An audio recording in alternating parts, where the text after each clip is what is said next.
नमस्कार साथियों, मैं हूं लक्ष्मण और आप देख रहे हैं आपका अपना YouTube channel mad mindset with Alex. जैसा कि आपने लास्ट क्लास और उससे लास्ट क्लास में बहुत सारे मैंने कमेंट देखे, सबके कमेंट यही सारे, एक class acid base imbalance, acid base imbalance. आज मैं हाजिर हूं आप सबके सामने एसिड बेस इम्बैलेंस को लेके। आपने बहुत सारे कॉम्पिटिटिव एग्जाम्स में क्वेश्चन देखे होंगे, नॉरसेट, केजीएमयू, एचजीपीजीआई, आरएमएल, कि कौन सा है, रेस्पिरेटरी एसिडोसिस है, एल्कलोसिस है, पार्शियल कंपनसेशन है, अनकंपनसेटेड है। इनके पीछे की, जैसे ही आप ऐसे क्वेश्चन देखते सीधा आप उसको छोड़ के नेक्स्ट क्वेश्चन पे चले जाते हैं। आप सोचते हैं ये क्वेश्चन हमारे बस की बात नहीं है। ऐसा बिल्कुल भी नहीं है, ये टॉपिक एकदम इजी साबित होने वाला है। बस शर्त ये है आप अगले 1 घंटे तक जुड़े रहिएगा इस सेक्शन में। फर्स्ट हम बात करेंगे इसकी बेसिक थ्योरी के बारे में। मैं बिल्कुल एडवांस लेवल की थ्योरी ना बता करके बिल्कुल बेसिक बताऊंगा, जो कि आपके एग्जाम्स में एक क्वेश्चन भी आपको गलत नहीं होने देगी। तो शर्त यह है कि आप जुड़े रहिएगा इस एक सेक्शन के साथ। उसके बाद आप डिसाइड कीजिएगा क्या सेक्शन आपका हेल्पफुल रहा या नहीं। जो भी लगे आप नीचे कमेंट बॉक्स में कमेंट कीजिएगा। आपका एक कमेंट, एक लाइक मुझे वही ताकत देगा नेक्स्ट क्लास के लिए। और आपको कोई अलग टॉपिक पढ़ना हो तो आप नीचे कमेंट सेक्शन में कमेंट कर दीजिएगा, मैं नेक्स्ट टॉपिक आपका लेकर आ जाऊंगा। सबसे पहले हम बात करेंगे आज के क्लास में एसिड बेस बैलेंस के बारे में, नॉर्मल पैरामीटर के बारे में, फिर एबनॉर्मल पैरामीटर, उसके बाद उसी के एमसीक्यूज के बारे में। यानी कि क्या क्या एमसीक्यू से बन सकते हैं। जो भी एमसीक्यू बन सकते हैं लेटेस्ट गाइडलाइन के अकॉर्डिंग, वो सारे मैंने एमसीक्यू इसी क्लास में लाने के भरपूर प्रयास किए हैं। तो स्टार्ट करते हैं आज की क्लास को। आप अपने पास इस टॉपिक के लिए ओनली 2 पेपर लेके बैठिए। 2 पेपर में आपका ये पूरा टॉपिक समाप्त हो जाएगा और यकीन मानो उस 2 पेज से आपको एग्जाम में 2 या 3 नंबर का फायदा देखने को मिलेगा, बिना किसी नेगेटिव मार्किंग को गवाए। सबसे पहले आप हेडिंग डालिए acid base balance.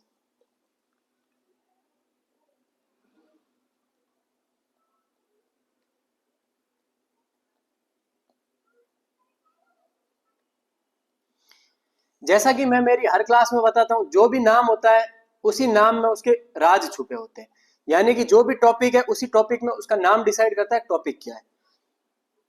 Acid, acid means अम्लीय, बेस मींस सार। यानी कि इन दोनों का, अम्ल और सार के बीच में बॉडी में क्या बैलेंस है और कितना होना चाहिए, और ये किन किन ऑर्गन पे डिपेंड करता है, इन सब के बारे में बात करेंगे आज की इस क्लास में।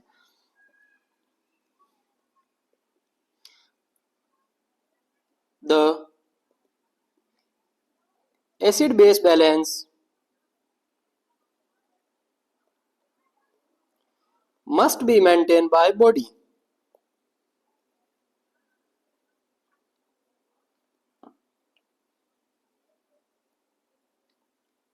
जो भी एसिड बेस बैलेंस होता है वो हमारी बॉडी मेंटेन करती है। अगर इन पैरामीटर्स में कुछ भी ऊपर नीचे हो फिर बॉडी वापस कंपनसेट करती है। फिर भी अगर ठीक ना हो तो इवेंचुअली पेशेंट की डेथ हो सकती है। If any variation in this balance, it may be acidosis or alkalosis and eventually death. यानी कि टॉपिक कितना इंपॉर्टेंट है आप उसका इस मीन से समझ सकते हैं कि the acid base balance must be maintain by the body. Acid base balance होता है जो कि बॉडी के द्वारा मस्ट बी मेंटेन होता है। If any variation in this balance, अगर किसी भी प्रकार का वेरिएशन देखने को मिले इस बैलेंस में, तो मे बी एसिडोसिस हो सकता है या एल्कलोसिस हो सकता है, और उससे पेशेंट की डेथ हो सकती है एंड इवेंचुअली डेथ। अगर पेशेंट की डेथ हो सकती है तो आप समझ सकते हैं कि इसमें हमारे को क्या क्या प्रायोरिटी नर्सिंग एक्शन करने पड़ेंगे और हम क्या एजम्पशन कर सकते हैं। इसके बारे में भी आगे डिटेल से बात करूंगा।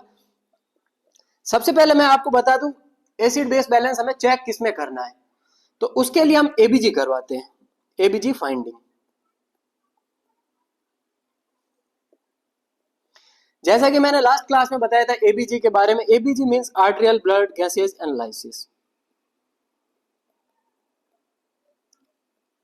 हम आर्टेरियल ब्लड गैसेज का एनालिसिस करेंगे। जो सिरिंज यूज करते हैं वह सिरिंज 2 ml की यूज करते हैं, 2 ml हेपेरिनाइज्ड सिरिंज। अब बात करते हैं हेपेरिनाइज्ड सिरिंज का क्या मतलब है। हेपेरिनाइज्ड सिरिंज वह सिरिंज होती है जिसमें हेपेरिन थोड़ा सा लोड करके वापस उसी वायल में पुट किया हुआ था। यानी कि ऐसा होता है कि ये जो अगर ये 2 ml की सिरिंज है तो हिपेरिन की वायल से उस सिरिंज में थोड़ा हिपेरिन लेंगे और फिर उसी वायल में हिपेरिन वापस डाल देंगे, तो जो सिरिंज होगी वो हिपेरिनाइज्ड हो गई ताकि ब्लड कोगुलेट ना हो। और जो हिपेरिनाइज्ड सिरिंज से हम जो सैंपल लेते हैं वो सैंपल लेते हैं आर्टेरियल ब्लड सैंपल।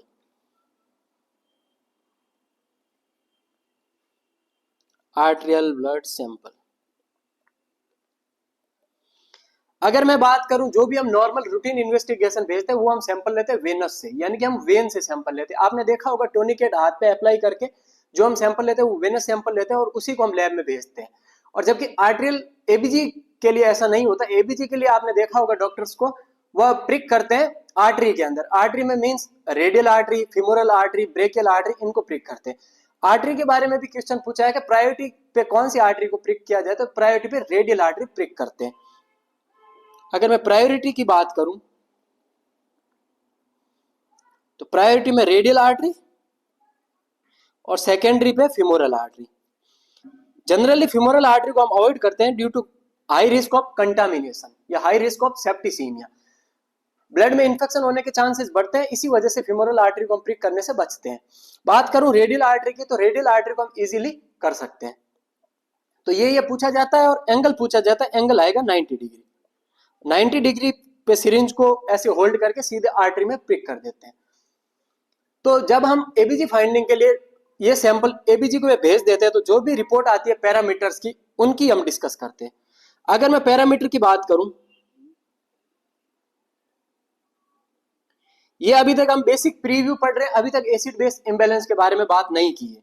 और जो मैं बात करूंगा एसिड बेस इम्बैलेंस के बारे में या बैलेंस के बारे में, 2 स्लाइड में पूरा टॉपिक खत्म हो जाएगा। उसी के बाद मैं आपको एमसीक्यू करवाऊंगा और आपको खूब मौका दूंगा एमसीक्यू करने का।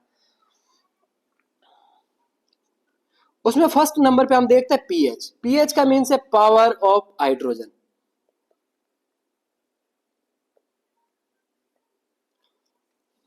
क्वेश्चन ये पूछा जाता है नॉर्मल पीएच कितनी होती है, तो आपका आंसर होना चाहिए नॉर्मल पीएच होती है 7.35 टू 7.45।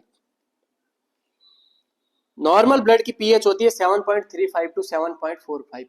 आपने 10th तक की साइंस की क्लासों में पढ़ा होगा पीएच एक प्रकार का स्केलिंग है जिससे कि हम ये पता लगा सकते हैं वह लवण या वह अम्लीय है या क्षारीय है, यानी कि कौन सा सॉल्यूशन एसिडिक है या बेसिक नेचर का है।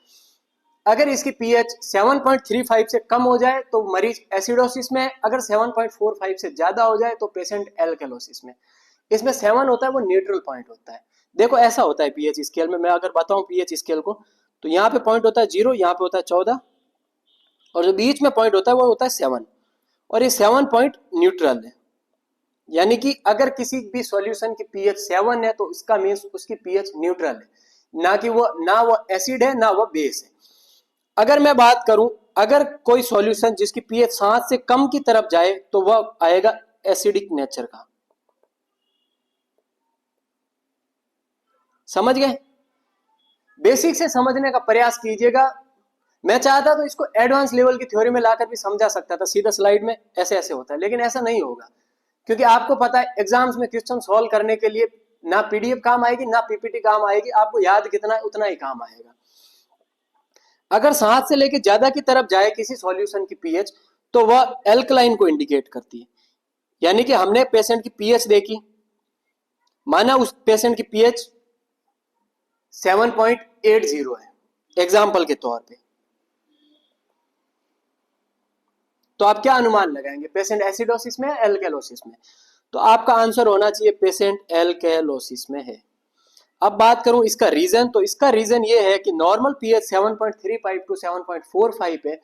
अगर पीएच 7.45 से ज्यादा देखने को मिलेगा तो पेशेंट की कंडीशन एल्केलोसिस में। अगर बात करूं पीएच किसी पेशेंट की 7.30 है या उससे कम है तो मरीज एसिडोसिस में है। नेक्स्ट मैं बात करूंगा पेशेंट की क्या क्या कंडीशन हो सकती है। तो आपने अभी तक आपको इतना याद रखना है, नॉर्मल पीएच 7.35 टू 7.45 होती है। अगर एक ही वर्ड में बात करूं तो आप ऐसा मान लीजिए 7.40।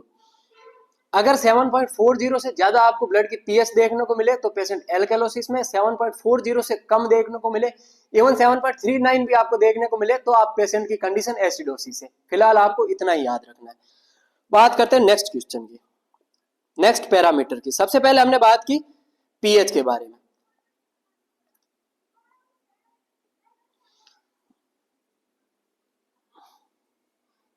नेक्स्ट हम बात करते हैं PaCO2 के बारे में। सबसे पहले PaCO2 की फुल फॉर्म आपको पता होना चाहिए। PaCO2 की फुल फॉर्म है partial pressure of CO2 in blood.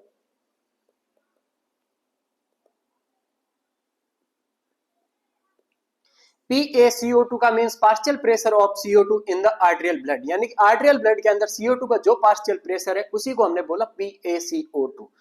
अगर मैं बात करूं इसके नॉर्मल पैरामीटर के बारे में, तो नॉर्मल PaCO2 होती है 35 to 45 mm of Hg।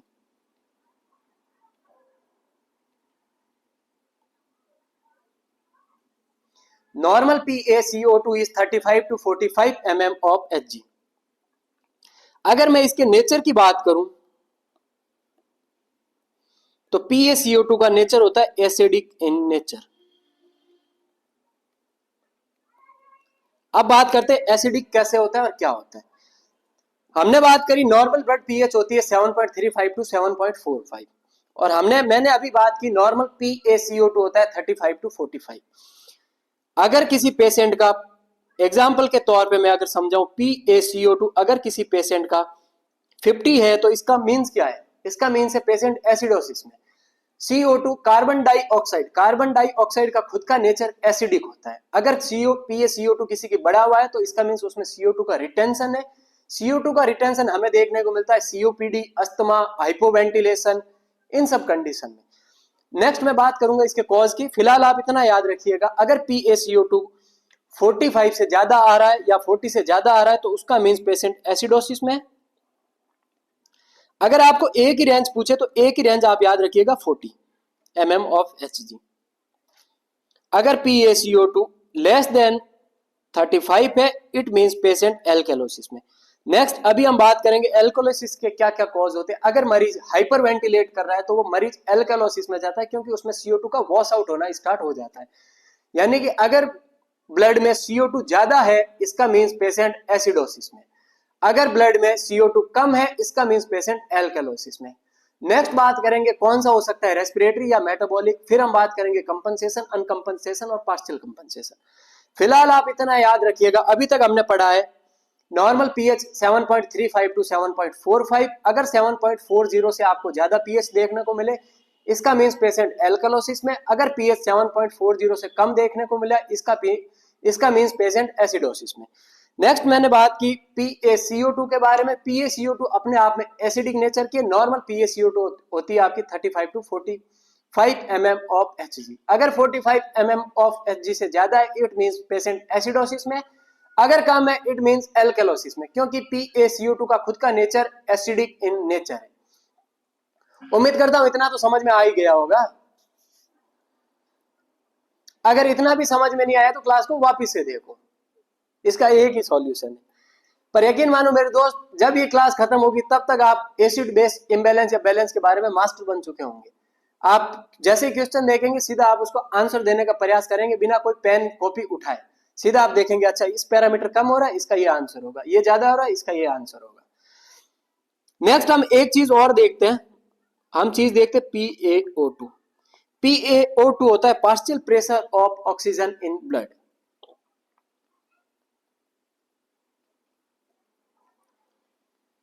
partial pressure of oxygen in arterial blood।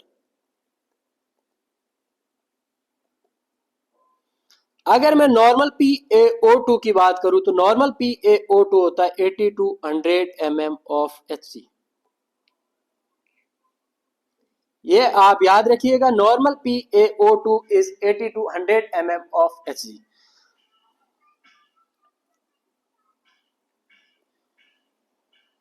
Next और लास्ट पैरामीटर बाइकार्बोनेट। बाइकार्बोनेट के बारे में भी आपको पता होना चाहिए, उसके बाद आगे बात करेंगे। नेक्स्ट हम बात करने वाले बाइकार्बोनेट के बारे में। HCO3 माइनस को हम बोलते हैं बाइकार्बोनेट, एक होता है H2CO3 उसको हम बोलते हैं कार्बोनिक एसिड। ये भी मैं अभी आपको बताऊंगा क्या फर्क होता है इनमें। हम बात करने वाले बाइकार्बोनेट के बारे में। जब हमने उस मरीज की एबीजी की एनालिसिस किया उसमें बाइकार्ब दिखा। बाइकार्ब का मैं सिंपल सा डाउट आपका क्लियर कर दूं, बाइकार्ब होता है एल्कलाइन इन नेचर का, यानी कि इसका नेचर एल्कलाइन होता है। अगर किसी मरीज में बाइकार्ब ज्यादा है तो इसका मीन्स पेशेंट एल्कलाइन है, यानी कि एल्कलोसिस में। तो ज्यादा या कम कैसे पता लगाएंगे? जब आपको नॉर्मल फाइंडिंग पता होगी तभी आप ज्यादा या कम का अनुमान या कह सकते हैं। तो मैं अगर नॉर्मल बाइकार्ब अगर वैल्यू की मैं बात करूं तो नॉर्मल बाइकार्ब वैल्यू होती है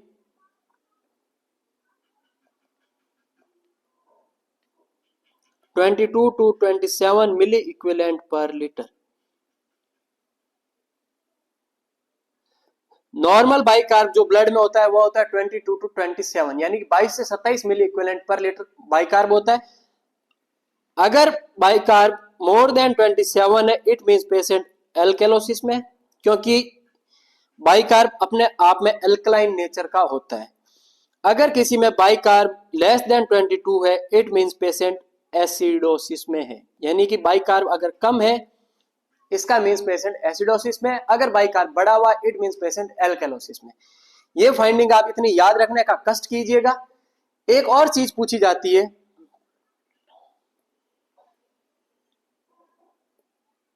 ये मैंने बताया बाइकार्ब यानी कि HCO3 माइनस के बारे में। एक और चीज होती है वह होती है H2CO3 माइनस, इसी को हम बोलते हैं कार्बोनिक एसिड। फॉर्मूला याद रखिएगा, HCO3 माइनस तो होगा बाइकार्ब, H2CO3 माइनस होगा कार्बोनिक एसिड। और जैसा कि कार्बोनिक एसिड में नाम इंडिकेट कर रहा है, कार्बोनिक एसिड होता है acidic in nature. Carbonic acid का नेचर होता है एसिडिक। नेक्स्ट आपको यह पता होना चाहिए सेल्स के अंदर पोटेशियम कितना होता है, सेल्स के अंदर सबसे ज्यादा मिनरल कौन से होते हैं।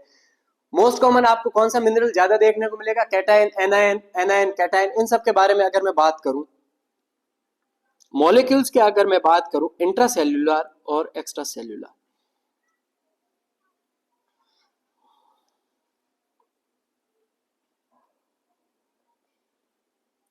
अगर मैं एक्स्ट्रा सेल्यूलर के बारे में बात करूं, यानी कि सेल्स के अगर मैं बाहर की तरफ अगर मैं बात करूं, तो सेल्स के बाहर आपको नॉर्मली देखने को मिलेगा सोडियम क्लोराइड, यानी कि Na+ और Cl-।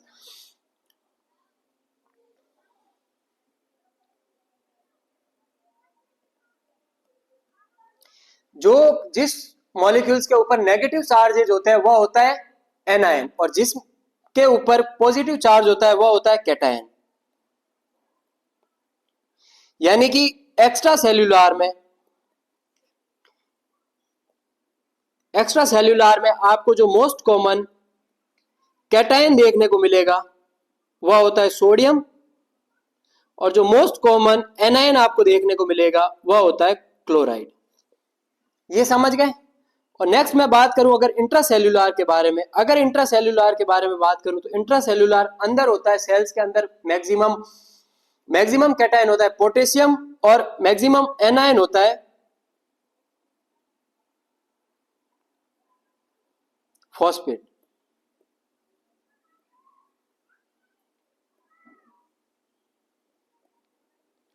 बाहर आपको देखने को मिलेगा सोडियम क्लोराइड, अंदर आपको देखने को मिलेगा पोटेशियम फॉस्फेट। यानी कि अंदर इंट्रासेल्यूलर के अंदर अगर मैं मोस्ट कॉमन कैटायन की बात करूं तो आपका आंसर होना चाहिए पोटेशियम, और मोस्ट कॉमन अगर मैं एनायन की बात करूं, एनायन आपको देखने को मिलेगा फॉस्फेट। इतना आप याद रखिएगा। मॉलिक्यूल्स यानी कि सेल्स के अंदर मॉलिक्यूल्स या सेल्स के बाहर मॉलिक्यूल्स, जो सेल्स के अंदर आपको देखने को मिलेगा वह आपको देखने को मिलेगा पोटेशियम फॉस्फेट, यानी कि K+ और PO4-। अगर मैं सेल्स के बाहर की बात करूं यानी कि एक्स्ट्रा सेल्यूलर की अगर बात करूं तो एक्स्ट्रा सेल्यूलर आपको मोस्ट कॉमन कैटायन देखने को मिलेगा सोडियम, और मोस्ट कॉमन एनायन देखने को मिलेगा क्लोराइड।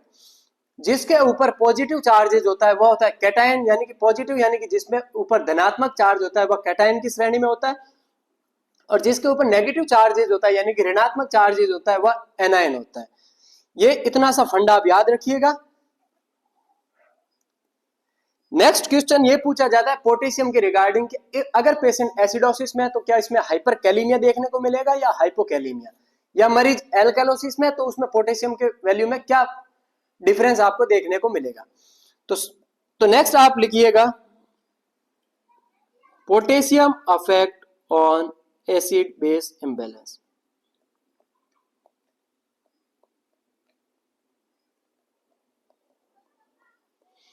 पोटेशियम के लेवल पे क्या अफेक्ट करेगा एसिड बेस इम्बैलेंस, यानी कि किसी भी पेशेंट में अगर एसिड बेस इम्बैलेंस हुआ तो पोटेशियम में क्या फर्क आपको देखने को मिलेगा।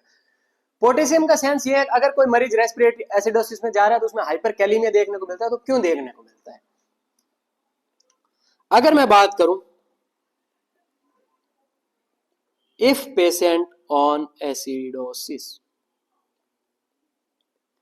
अगर कोई पेशेंट एसिडोसिस में, एसिडोसिस का मीन है जिसकी पीएच 7.40 से कम है और जिसका कार्बन डाइऑक्साइड बढ़ा हुआ है, PaCO2 जिसका 35 टू नॉर्मल 35 टू 45 होता है, अगर PaCO2 बढ़ा है और पेशेंट की पीएच कम है, इस मींस पेशेंट एसिडोसिस में। अगर पेशेंट एसिडोसिस में है तो उसमें पोटेशियम पर क्या फर्क पड़ेगा। तो एसिडोसिस में it means due to hydrogen ion increase, इसका मरीज है पेशेंट में हाइड्रोजन आयन इंक्रीज है, hydrogen ion shift to cell and potassium move cells to blood. अगर पोटेशियम ने मूव किया सेल से ब्लड में तो जो आपको कंडीशन देखने को मिलेगी वो आपको देखने को मिलेगी increase potassium in blood. Increase potassium को हम हाइपर पोटेसीमिया ना बोल करके हाइपर कैलीमिया बोलते हैं, जो कि मैंने आपको लास्ट क्लास में भी बताया था। इंक्रीज पोटेशियम है मींस आपको हाइपर कैलीमिया देखने को मिलेगा। अब मैं बात करूं हाइपर कैलीमिया कैसे देखने को मिलता है। अगर कोई पेशेंट है, माना ये पेशेंट है और इसके पेशेंट में ब्लड में हाइड्रोजन आयन बड़े हैं, तभी तो पेशेंट एसिडोसिस में गया है, और ये सेल्स है। अगर किसी पेशेंट में, जैसा कि मैंने आपको बात करी, सेल्स के अंदर सबसे ज्यादा मिनरल आपको पोटेशियम और फॉस्फेट देखने को मिलता है। मैंने अगर बात करी कि ये जो पॉजिटिव चार्जेस वाला हाइड्रोजन आयन है ये बढ़ा हुआ है अगर ब्लड में, तो बॉडी हमारी कंपनसेट करती, कभी भी हमारी बॉडी हमें खुद को मरने नहीं देती, यानी कि बॉडी कंपनसेट करती है, बॉडी लड़ती है उसके खिलाफ। अगर बॉडी लड़ेगी तो बॉडी का अभी की कंडीशन ये है कि बॉडी में हाइड्रोजन आयन बढ़े हुए और बॉडी को हाइड्रोजन आयन बॉडी में से, ब्लड में से कम करके वो बॉडी में भेजने, तो बॉडी इसका कंपनसेशन स्टार्ट करती है। कंपनसेशन के रूप में हाइड्रोजन आयन को तो सेल्स के अंदर शिफ्ट कर देगी, और जो पॉजिटिव चार्जेस वाला आयन अंदर गया है उसी के विरोध में बाहर भी तो कोई आयन आएगा। इसका मीन्स आप ऐसे समझिए, अगर कोई पैसे वाला आदमी रूम के अंदर गया है तो अंदर जो पैसे वाला है वो बाहर भी तो आएगा। सपोज करो ये हाइड्रोजन आयन पैसे वाला है, अगर ये पैसे वाला किसी रूम के अंदर जाएगा तो उसके अंदर से एक आयन बाहर भी तो आएगा। इसका मीन अगर हाइड्रोजन आयन अंदर जाएगा सेल्स में तो पोटेशियम आयन है वह मूव करेगा सेल से ब्लड में। तो अब कंडीशन ये हो गई कि अब इसमें हाइड्रोजन आयन तो सेल्स के अंदर चले गए और पोटेशियम आयन हाइड्रोजन के बाहर आ गए। इसका मीन्स पेशेंट में ब्लड के अंदर पोटेशियम बढ़ा हुआ देखने को मिलेगा। उसी कंडीशन को हमने बोला मरीज में हाइपरकैलेमिया देखने को मिलेगा। क्वेश्चन ये पूछा जाता है अगर पेशेंट एसिडोसिस में तो उसमें potassium level hyperkalaemia, hypokalemia, normal potassium या नो एनी डिफरेंस। इसका मीन्स है अगर मरीज एसिडोसिस में जा रहा है तो बॉडी कंपनसेट करती है, कंपनसेट के तौर पे हाइड्रोजन आयन को सेल्स के अंदर शिफ्ट कर देती है, पोटेशियम को सेल से बाहर फेंक के ब्लड में बढ़ा देती है। उसी को हमने बोला एसिडोसिस में हाइपरकैलेमिया देखने को मिलेगा। Due to hydrogen ion increase potassium ion shift to cell and hydrogen move cells to blood.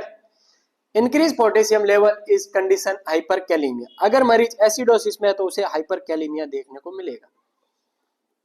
Next मैं अगर बात करूं इफ पेशेंट एल्कैलोसिस, अगर पेशेंट एल्कैलोसिस में है तो इसी कंडीशन में लंग्स हाइपोवेंटिलेट करेंगे,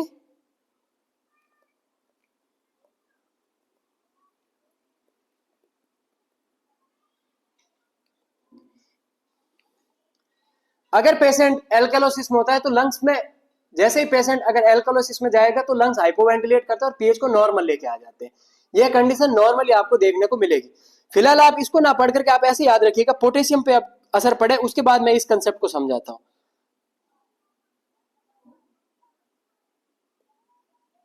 ऐसे समझिए आप, इफ पेशेंट ऑन एल्केलोसिस, अगर पेशेंट एल्केलोसिस में, it means hydrogen ion decrease in blood,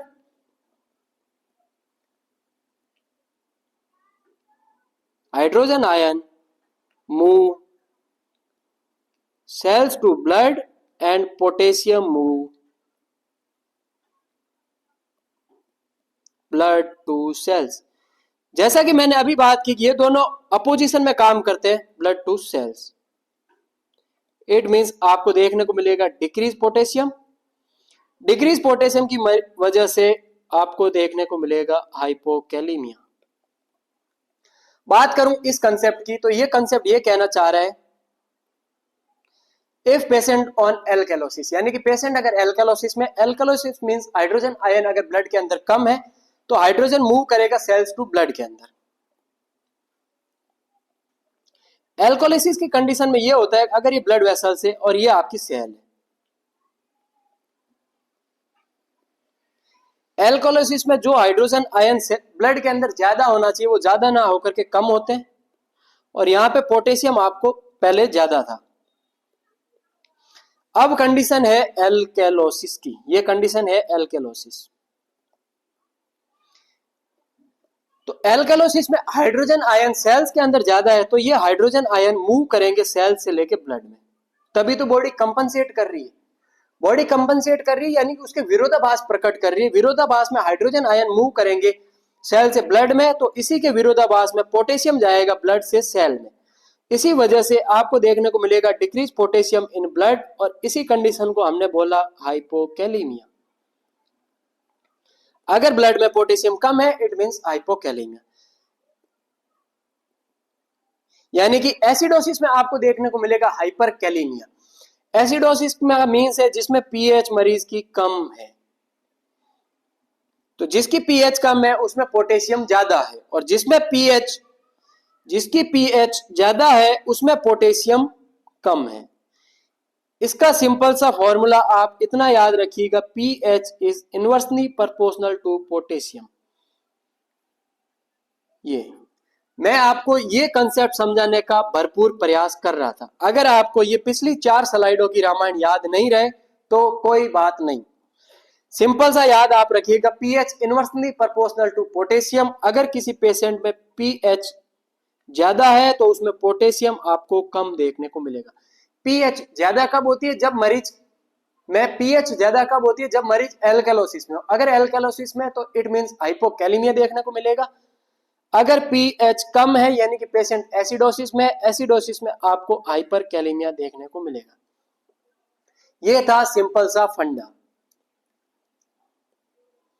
अब बात करते एसिड बेस बैलेंस और इम्बैलेंस के बारे में।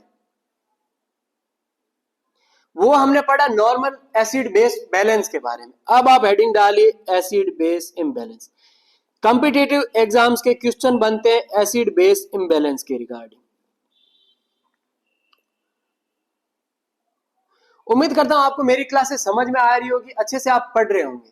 अगर आपको फिर भी कोई डाउट हो तो आप मुझे नीचे कमेंट सेक्शन में कमेंट कर दीजिएगा, या आप मुझे पर्सनली डीएम कर सकते हैं। अगर फिर भी आपको मुझे बात करनी है तो आप इंस्टा पे मुझे मैसेज कर दीजिएगा।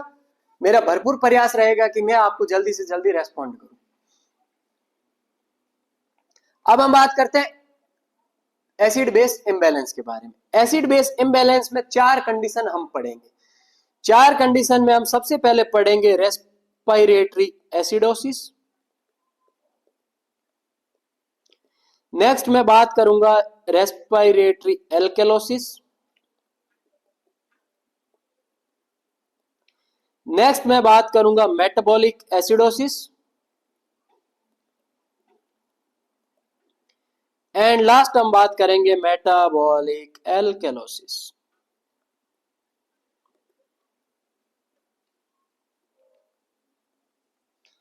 एसिड बेस इम्बैलेंस में सबसे पहले हम बात करेंगे respiratory acidosis, respiratory alkalosis, metabolic acidosis, metabolic alkalosis.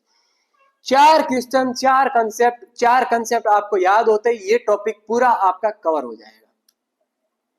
मान सकता हूं ये क्लास थोड़ी ज्यादा हो सकती है, 1.5 घंटे के समथिंग, लेकिन ये आपका 1.5 घंटा व्यर्थ नहीं जाएगा। फर्स्ट आप हेडिंग डालिए रेस्पिरेटरी एसिडोसिस के बारे में।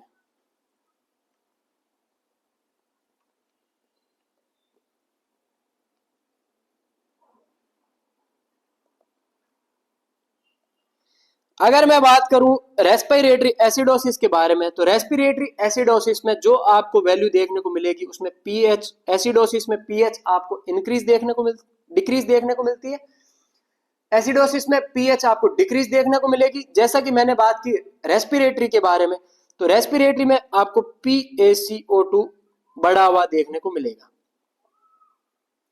यानी कि पीएच अगर कम देखने को मिले, PaCO2 आपको ज्यादा देखने को मिले, तो इसका मींस पेशेंट रेस्पिरेटरी एसिडोसिस में।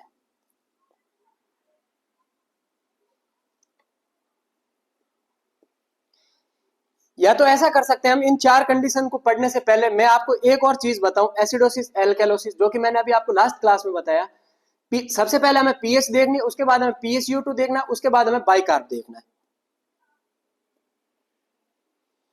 तो रेस्पिरेटरी एसिडोसिस में आपको पीएच कम देखने को मिलेगी और PaCO2 आपको ज्यादा देखने को मिलेगा। अगर मैं इसके एग्जाम्पल के बारे में बात करूं, एग्जाम्पल यानी कि कौन कौन से कॉज रेस्पॉन्सिबल हो सकते हैं। अगर कोई पेशेंट COPD है, अगर कोई पेशेंट अस्थमेटिक है, अगर कोई निमोनिया का पेशेंट है, या कोई हेड ट्रोमा का पेशेंट है, तो इन कंडीशन में ये होता है, इन कंडीशन में जो भी CO2 होती है वो CO2 एलिमिनेट ना होकर के CO2 का रिटेंशन हमें देखने को मिलता है। CO2 रिटेंशन होगी बॉडी में, जैसे जैसे बॉडी में CO2 का रिटेंशन देखने को मिलेगा उसमें इंक्रीज CO2 देखने को मिलेगा। Increase CO2 means patient acidosis में। सिंपल सा कंसेप्ट आप याद रखिएगा। और एक आप कॉज ये भी मान सकते हैं, इन सब का मेन कॉज होता है हाइपोवेंटिलेशन। एक होता है normal ventilation. Normal ventilation means हम जो सांस इंस्पिरेट कर रहे हैं उसी टाइम हम उसी को एक्सपिरेट कर रहे हैं। इंस्पिरेट एक्सपायरेट, इंस्पिरेट एक्सपायरेट। हाइपोवेंटिलेशन में ये होता है पेशेंट इंस्पिरेट तो कर लेता है लेकिन एक्सपायरेट उतना नहीं कर पाता जितनी CO2 को बाहर निकालना है, यानी कि वो हाइपोवेंटिलेशन में। अगर मैं बात करूं हाइपर वेंटिलेशन में, हाइपर वेंटिलेशन का मींस पेशेंट जल्दी से इंस्पिरेट और उसी जल्दी से एक्सपायरेट कर रहा है। तो अगर कोई पेशेंट हाइपर वेंटिलेट करेगा तो उसमें CO2 वॉश आउट ज्यादा होगी, यानी CO2 बाहर ज्यादा निकलेगी। मतलब ऐसे अगर कर रहा है यानी कि हाइपर वेंटिलेट कर रहा है। हाइपर वेंटिलेट मींस जल्दी बाहर फोर्सफुली फेंक रहा है, तो उसमें CO2 ज्यादा बाहर निकलेगी। CO2 ज्यादा बाहर निकलने की वजह से उस पेशेंट में एल्केलोसिस देखने को मिलेगा। और यहां पर हम बात करेंगे हाइपोवेंटिलेशन के बारे में। हाइपोवेंटिलेशन CO2 रिटेंशन में देखने को मिलेगा, इंक्रीज CO2 एसिडोसिस।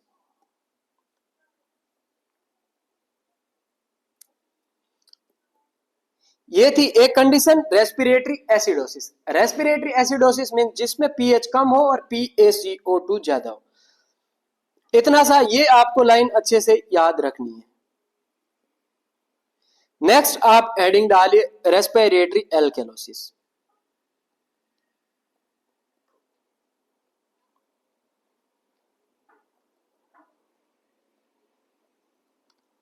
अगर मैं रेस्पिरेटरी एल्केलोसिस की बात करूं तो रेस्पिरेटरी एल्केलोसिस में जो पीएच होगी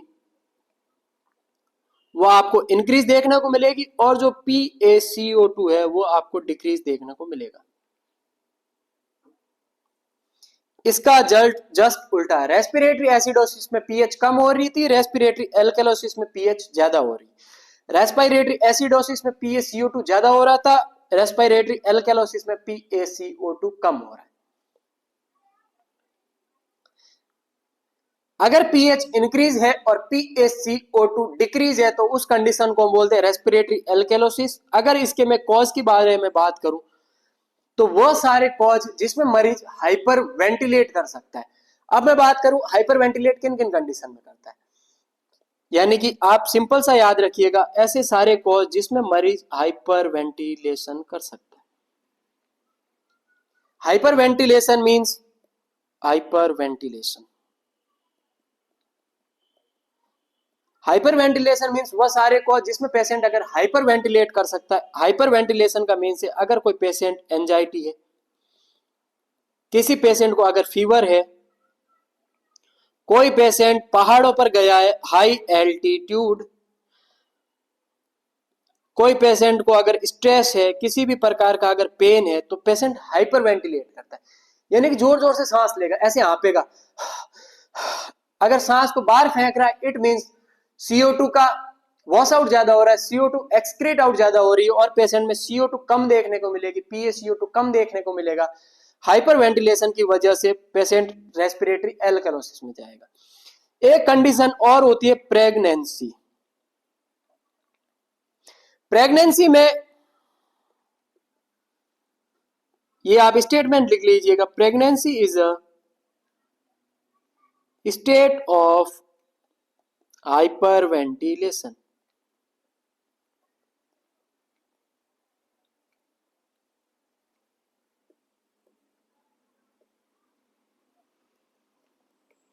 प्रेगनेंसी एक हाइपरवेंटिलेशन की स्टेट है, उसी वजह से प्रेगनेंसी में हमें जनरली रेस्पिरेटरी एल्कलोसिस देखने को मिलता है।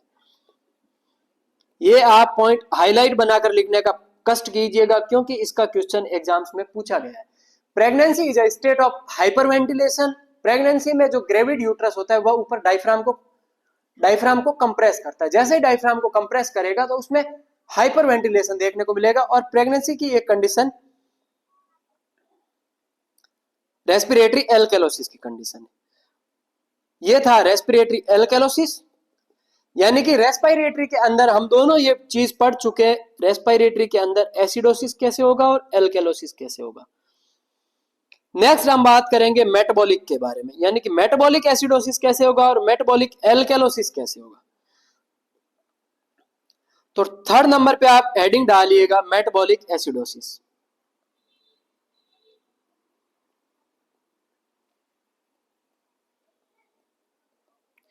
जैसा कि मैंने अभी बात की, रेस्पिरेटरी एसिडोसिस में हम देखते हैं पीएच और PaCO2।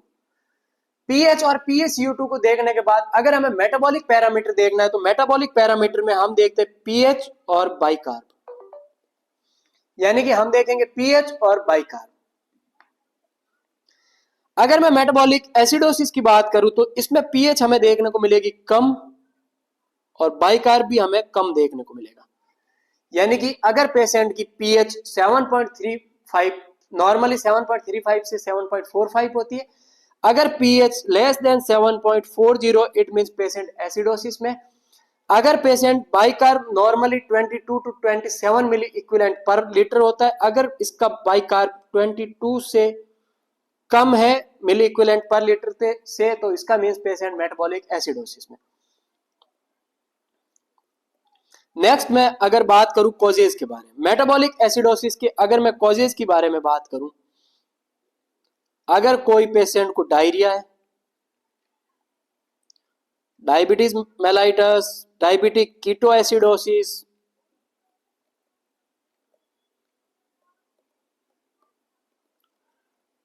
कोई अगर ड्रग्स की हिस्ट्री है, ड्रग्स लाइक एस्प्रिन, मेटफॉर्मिन, इन सारे कंडीशन में आपको मेटाबॉलिक एसिडोसिस देखने को मिलेगा। अगर मैं डायरिया की बात करूं तो डायरिया का कंसेप्ट ये है, नॉर्मली क्या होता है, नॉर्मली अगर मैं बात करूं तो लोअर जीआईटी, इसको आप ऐसे याद रखो, जीआईटी में दो कंडीशन हो सकती है, एक अपर जीआईटी, एक लोअर जीआईटी। इसको अगर आप ऐसे याद रखेंगे तो आप आसानी से याद रख पाएंगे। एक होती है अपर जीआईटी, एक lower GIT. Upper GIT contain acidic in nature, यानी अपर जीआईटी में एसिड ज्यादा होता है, जबकि lower GIT contain alkaline in nature.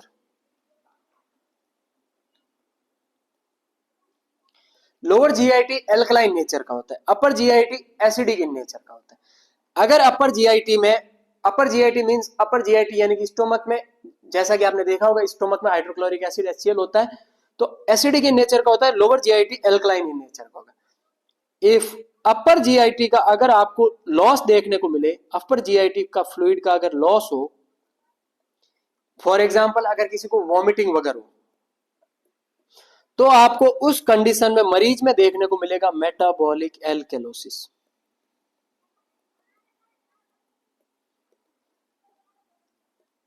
और अगर इफ लोअर जीआईटी का फ्लूइड लॉस हो तो आपको देखने को मिलेगा मेटाबॉलिक एसिडोसिस। ये सिंपल से दो कंसेप्ट है। अगर जीआईटी की मैं बात करूं, अपर जीआईटी एसिडिक इन नेचर का कंटेंट फ्लूइड होता है। अगर अपर जीआईटी के फ्लूइड का लॉस हो, इट मींस अगर कोई पेशेंट को वॉमिटिंग हो जाए, वॉमिटिंग हो गया, इसका मींस पेशेंट में जो भी एसिडिक इन नेचर का फ्लूइड था वो बाहर आ गया, तो मरीज जाएगा मेटाबॉलिक एल्कैलोसिस में। इसका जस्ट उल्टा, लोअर जीआईटी में एल्कलाइन फ्लूइड होता है। एल्कलाइन होता है इसी वजह से, अगर लोअर जीआईटी का कोई भी डिसऑर्डर जैसे कि डायरिया, डायरिया एक लोअर जीआईटी का डिसऑर्डर। अगर मैं एग्जांपल की बात करूं तो अपर जीआईटी में वॉमिटिंग और लोअर जीआईटी में डायरिया। अगर डायरिया हो, पेशेंट को दस्त लगे, तो जो भी लोअर फ्लूइड का जीआईटी, लोअर फ्लूइड में कंटेन होता है एल्कलाइन इन नेचर, अगर एल्कलाइन का लॉस हो जाए तो मरीज जाएगा मेटाबॉलिक एसिडोसिस में। ये दो कंडीशन आप याद रखिएगा। Diabetes mellitus, diabetes ketoacidosis, aspirin, metformin, ये सारी आपस में एसिडोसिस नेचर की होती है, उसी वजह से मरीज में एसिडोसिस देखने को मिलता है। ये था metabolic acidosis. Next parameter and last parameter is metabolic alkalosis.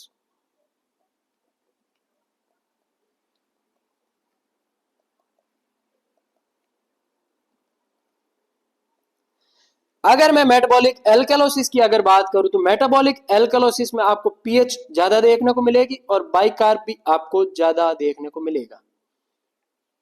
ये सिंपल सा फंडा है। और अगर मैं मेटाबॉलिक कॉजेज की बात करूं तो अपर जीआईटी का फ्लूइड लॉस हो तो उसमें मरीज जाएगा मेटाबॉलिक एल्कलोसिस में। अपर जीआईटी का और कैसे लॉस हो सकता है, अगर किसी पेशेंट को गैस्ट्रिक सक्शनिंग चल रही है, अगर गैस्ट्रिक सक्शन यानी कि गैस्ट्रिक डिकम्प्रेशन पे, तो गैस्ट्रिक से अगर सक्शन चल रहा है बाय राइस ट्यूब से, तो जो भी अपर जीआईटी का फ्लूइड होगा वो हम बाहर निकाल लेते हैं, तो उसी वजह से मरीज में मेटाबॉलिक एल्कलोसिस देखने को मिलता है। यानी कि अगर गैस्ट्रिक सक्शनिंग, लेवाज, वॉमिटिंग, इन सब केस में आपको देखने को मिलेगा मेटाबॉलिक एल्कलोसिस।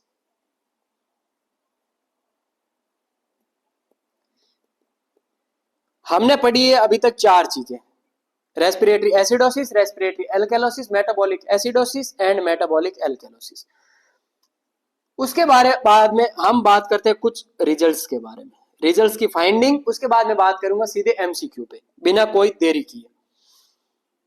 सबसे पहले आपको पता करने के लिए स्टेज इसकी फर्स्ट होती है, सबसे पहले आप उसको देखें लुक पीएच। सबसे पहले आप देखें पीएच के बारे में। इफ पीएच लेस देन 7.40 और मोर देन 7.40, यानी कि पेशेंट की पीएच या तो 7.40 से कम हो सकती है या ज्यादा हो सकती है। अगर पेशेंट की पीएच 7.40 से कम है, इट मींस पेशेंट एसिडोसिस में। अगर पेशेंट की पीएच 7.40 से ज्यादा है, इट मींस पेशेंट एल्कलोसिस में। सबसे पहले स्टेज फर्स्ट, कोई भी क्वेश्चन आप सॉल्व करें, एनी एमसीक्यू, कितना भी टफ एमसीक्यू हो, उसमें पहले सबसे पहले आपको पीएच देखनी। अगर पीएच 7.40 से कम है तो सीधा आपको लिख लेना है एसिडोसिस। अगर पीएच 7.40 से ज्यादा है, इट मींस आपको सीधा लिख लेना है एल्कलोसिस। नेक्स्ट स्टेज 2 में आपको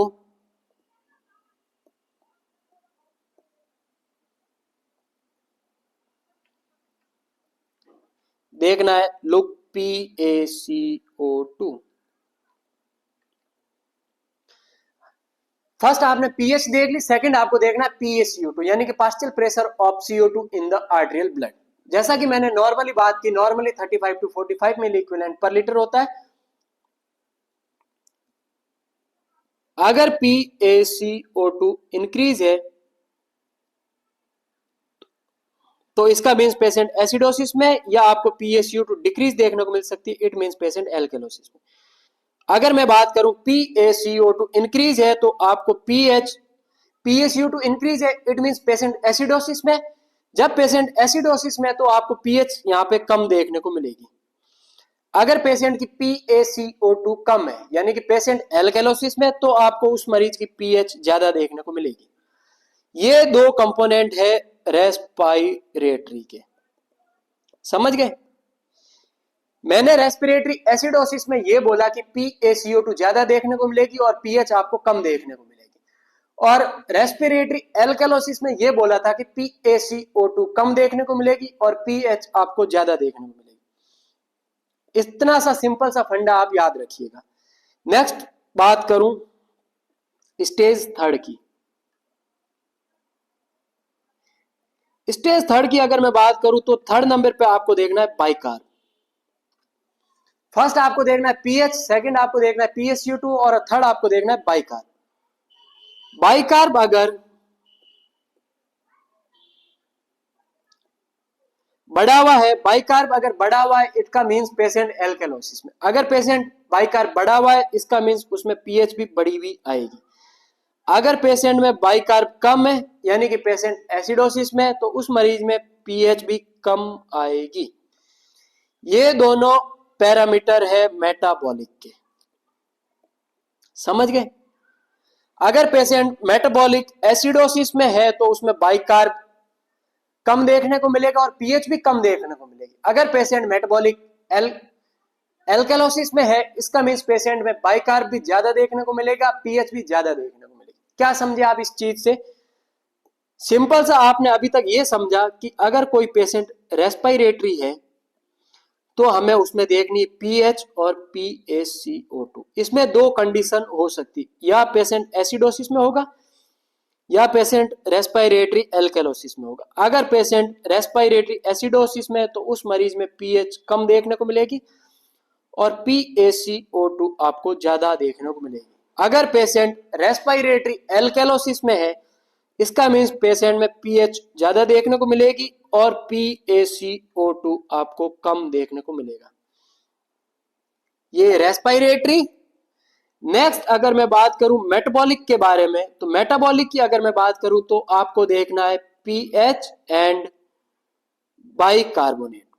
इसमें दो कंडीशन हो सकती है, या तो पेशेंट एसिडोसिस में होगा या पेशेंट एल्केलोसिस में होगा। अगर पेशेंट एसिडोसिस में, इसका मीन्स उसकी पीएच कम है, एसिडोसिस में होने की वजह से पेशेंट का बाइकार्ब भी आपको कम देखने को मिलेगा।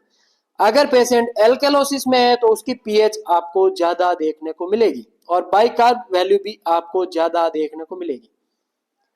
दो स्लाइड और complete metabolic acidosis and alkalosis. अगर पेशेंट रेस्पिरेटरी एसिडोसिस या एल्केलोसिस में, उसका पता लगाने के लिए आपको पीएच देखनी और PaCO2 देखने को मिलेगी।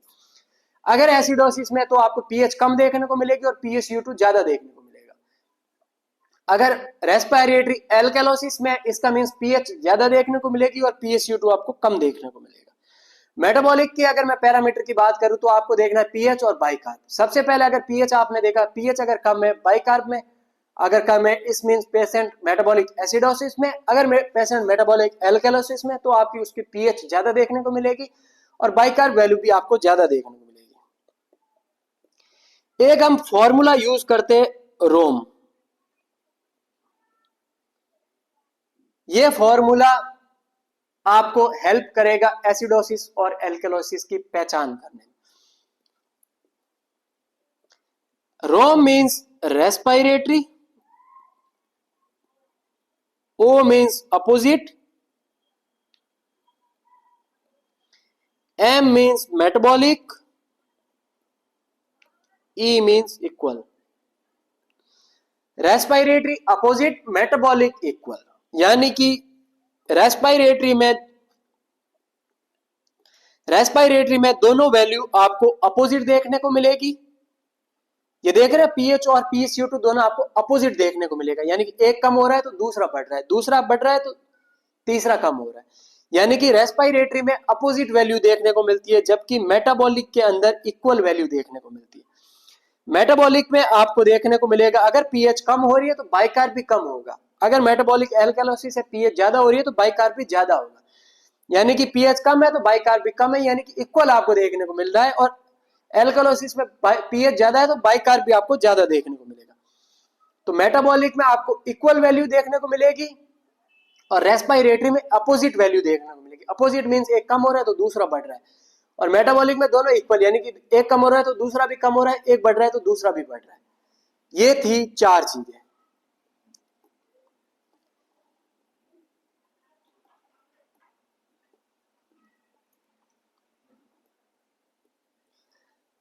अब एक स्लाइड और आपको मैं बता दूं, उसके बाद मैं क्वेश्चन सॉल्व करवाता हूं।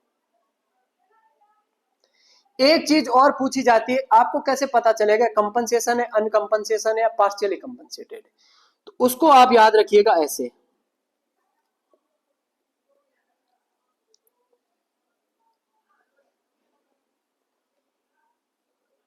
For compensation, uncompensation and partially compensation, इसका भी एक सिंपल सा फॉर्मूला आप याद रखिएगा। अगर किसी पेशेंट की आपने एबीजी का एनालिसिस किया, और जैसा कि मैंने बात किया, मैं 3 वैल्यू देखनी है, सबसे पहले पीएच, पीएसयू2 और बाइकार्ब, तीनों वैल्यू हमने देखी। इफ 3 वैल्यू अगर एबनॉर्मल है, यानी कि तीनों वैल्यू एबनॉर्मल है, नॉर्मली पीएच मैंने बात की 7.35 टू 45 होनी चाहिए, PSU2 35 to 45 mm of Hg, bicarb 22 to 27 milliequivalent per litre. तीनों वैल्यू एबनॉर्मल है तो वह कंडीशन है पार्शियल कंपनसेशन की, पार्शियली कंपनसेटेड।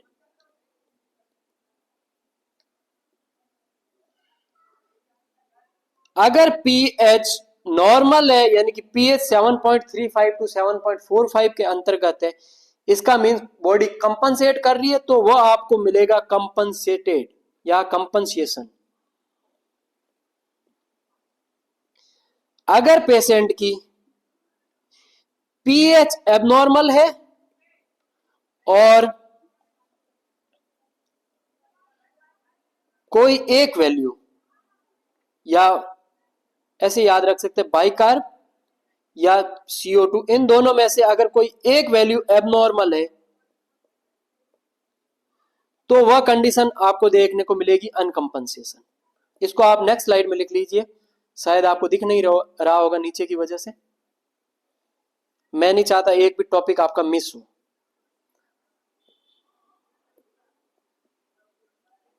मैंने बताया आपको, अगर पेशेंट की पीएच एबनॉर्मल है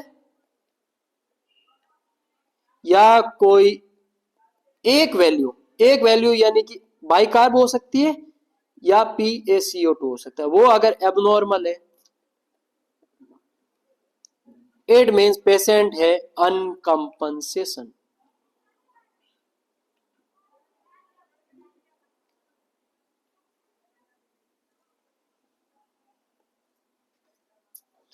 for compensation, uncompensation and partially compensation, अगर तीनों वैल्यू एबनॉर्मल है, तीनों वैल्यू अगर नॉर्मल ना होकर के ऊपर नीचे एबनॉर्मल है, तो इसका मींस पेशेंट पार्शियली कंपनसेटेड है। इसको आप ऐसे याद रखिएगा, एक बैंक में 3 पीसी थे, 3 पीसी मींस पीसी यानी कि पर्सनल कंप्यूटर से आप याद रख सकते हैं। अगर एक बैंक में 3 पीसी है, 3 मींस तीनों value abnormal, PC means partially compensated. एक बैंक में 3 पीसी है, इसका मींस 3 मींस तीनों वैल्यू अगर एबनॉर्मल है तो पार्शियली कंपनसेशन देखने को मिलेगा। अगर पीएच नॉर्मल आ रही है तो बॉडी हमारी कंपनसेट कर रही है, तो उसमें हमें देखने को मिलेगा कंपनसेशन। अगर पीएच एबनॉर्मल है और उसके अलावा कोई एक वैल्यू एबनॉर्मल है तो वह कंडीशन कंप्लीटली अनकंपनसेटेड है। नेक्स्ट मैं बात करूं अगर एग्जाम्पल की, एग्जाम्पल के तौर पे अगर किसी मरीज की पीएच 7.34 है, PaCO2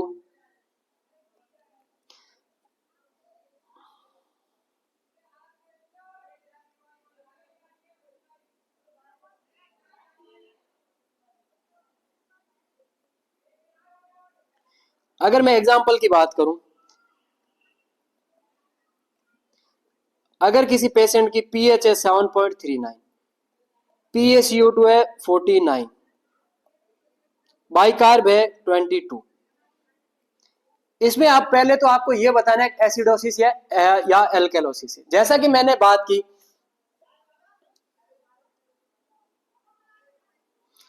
जो भी पीएच होती है अगर 7.40 से कम हो इस मींस पेशेंट एसिडोसिस में। तो सबसे पहले आप ये लिख लीजिए पेशेंट है एसिडोसिस। सबसे पहले आपने पीएच देखी, अगर पीएच यानी कि पीएच हमें कम देखने को मिल रही है इट मींस पेशेंट एसिडोसिस में। फिर हमें देखना PaCO2, PaCO2 नॉर्मली होता है 35 to 45, यहाँ पे PaCO2 है 49 यानी कि ज्यादा है। अगर पीएच कम हो PaCO2 ज्यादा हो यानी कि रोम फॉर्मूला अप्लाई करना है। रोम में दोनों वैल्यू अगर अपोजिशन में जाती हुई दिखाई दे तो यानी कि वह रेस्पिरेटरी, तो इसके आगे आपको लिखना है रेस्पिरेटरी एसिडोसिस। नेक्स्ट बाइकार्ब आपको देखना है, यहां पर बाइकार्ब 22 है यानी कि बाइकार्ब बिल्कुल नॉर्मल है। जैसा कि मैंने अभी बताया ये कंडीशन है रेस्पिरेटरी एसिडोसिस की। अब आपको पता लगाना है कि यह condition partially compensated respiratory acidosis है या कंपनसेटेड रेस्पिरेटरी एसिडोसिस है या अनकंपनसेटेड रेस्पिरेटरी एसिडोसिस। तो उसके लिए ऐसे करना है, हमें सबसे पहले यह देखना है तीनों वैल्यू एबनॉर्मल है या पीएच नॉर्मल है या पीएच एबनॉर्मल या कोई एक वैल्यू एबनॉर्मल। तो इस कंडीशन में आप सिंपल सा देख सकते हैं पीएच बिल्कुल नॉर्मल रेंज में। पीएच अगर नॉर्मल रेंज में इट मींस ये कंपनसेटेड रेस्पिरेटरी एसिडोसिस है, कंपनसेटेड रेस्पिरेटरी एसिडोसिस है। पीएच मैंने आपको बताया नॉर्मल होती है 7.35 टू 7.45। अगर पीएच नॉर्मल है इट मींस ये कंपनसेट कर रही है बॉडी यानी कि कंपनसेटेड रेस्पिरेटरी एसिडोसिस। अब मैं बात करता हूं सिंपल से क्वेश्चन के बारे में।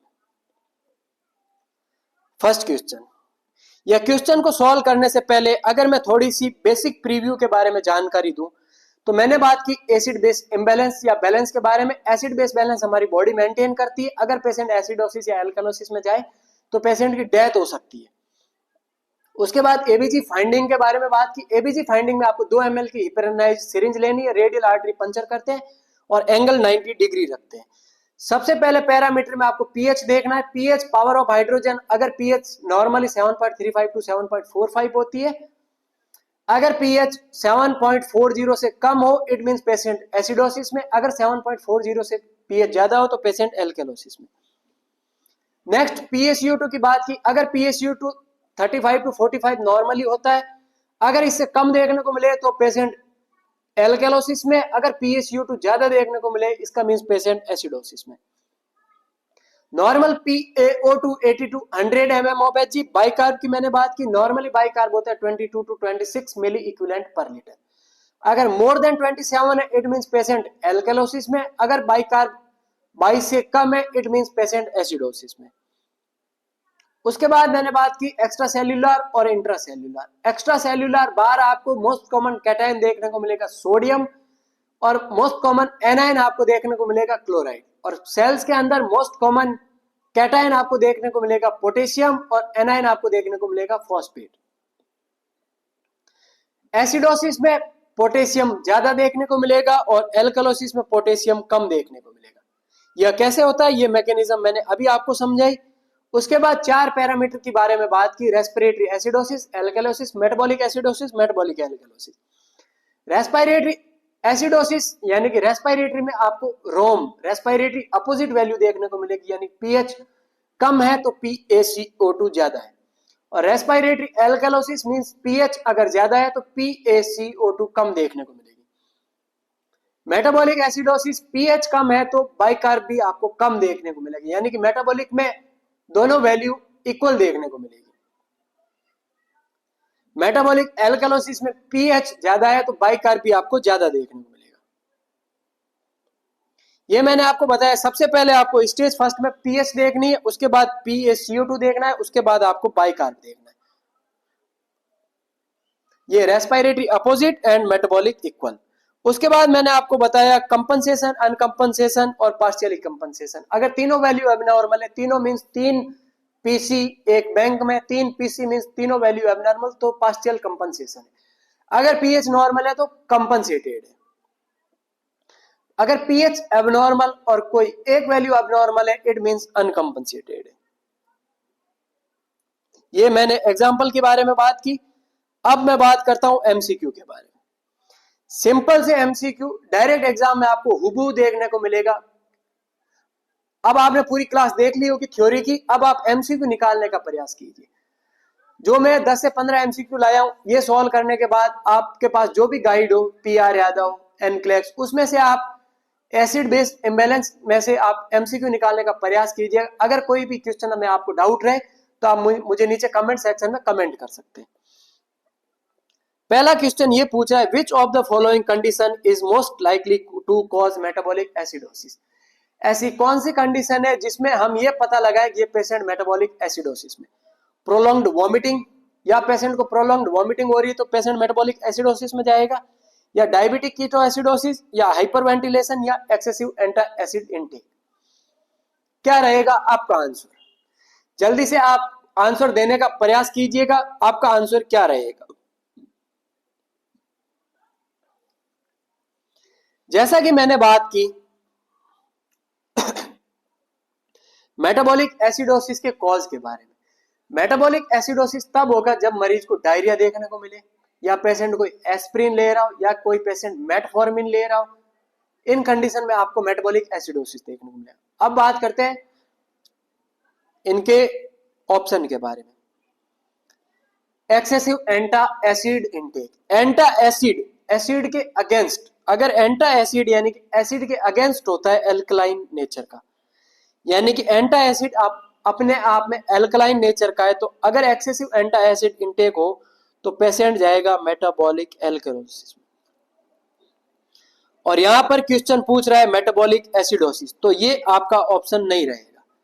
Second, hyperventilation. हाइपरवेंटिलेशन में पेशेंट की CO2 लेवल कम देखने को मिलेगा और पेशेंट जाएगा रेस्पिरेटरी एल्कलोसिस में। तो ऑप्शन बी, सी भी आपका नहीं रहेगा। प्रोलॉन्ग्ड वॉमिटिंग, अगर प्रोलॉन्ग्ड वॉमिटिंग है तो वॉमिटिंग एक अपर जीआईटी डिसऑर्डर है। अपर जीआईटी डिसऑर्डर में जो प्रोलॉन्ग्ड वॉमिटिंग की वजह से जो स्टोमक के अंदर HCl है उसका लॉस हो जाएगा और पेशेंट जाएगा मेटाबॉलिक एल्कलोसिस में। मेटाबॉलिक एल्कलोसिस, तो ये भी आपका आंसर ना रह करके डायबिटिक कीटोएसिडोसिस। डायबिटिक कीटोएसिडोसिस यानी कि डायबिटीज में अगर कीटोन्स बढ़े, इंक्रीज ब्लड ग्लूकोज लेवल की वजह से, तो डायबिटिक कीटोएसिडोसिस अपने आप में एक कंडीशन है मेटाबॉलिक एसिडोसिस की। तो यहां पर क्वेश्चन भी यही पूछ रहा है मेटाबॉलिक एसिडोसिस का कॉज कौन सा है, तो डायबिटिक कीटोएसिडोसिस, यानी कि सही आंसर रहेगा ऑप्शन बी। अगर मैं बात करूं ये क्वेश्चन मैंने थ्योरी कहां लिखवाई, तो अभी बताता हूं मैं आपको इसकी थ्योरी। मेटाबॉलिक एसिडोसिस, अगर कोई patient diarrhoea, diabetes mellitus, diabetic ketoacidosis, drugs like aspirin, metformin ले रहा है तो पेशेंट मेटाबॉलिक एसिडोसिस में जाएगा। अगर पेशेंट हाइपरवेंटिलेट कर रहा है तो पेशेंट रेस्पिरेटरी एल्कलोसिस में जाएगा। देख रहे हो ऑप्शन और एमसीक्यू। अगर पेशेंट वॉमिटिंग कर रहा है तो पेशेंट मेटाबॉलिक एल्कलोसिस में जाएगा। ये थी थ्योरी और ये था इसका एमसीक्यू का आंसर, जो कि सही आंसर रहेगा option B, diabetic ketoacidosis cause करेगा मेटाबॉलिक एसिडोसिस को।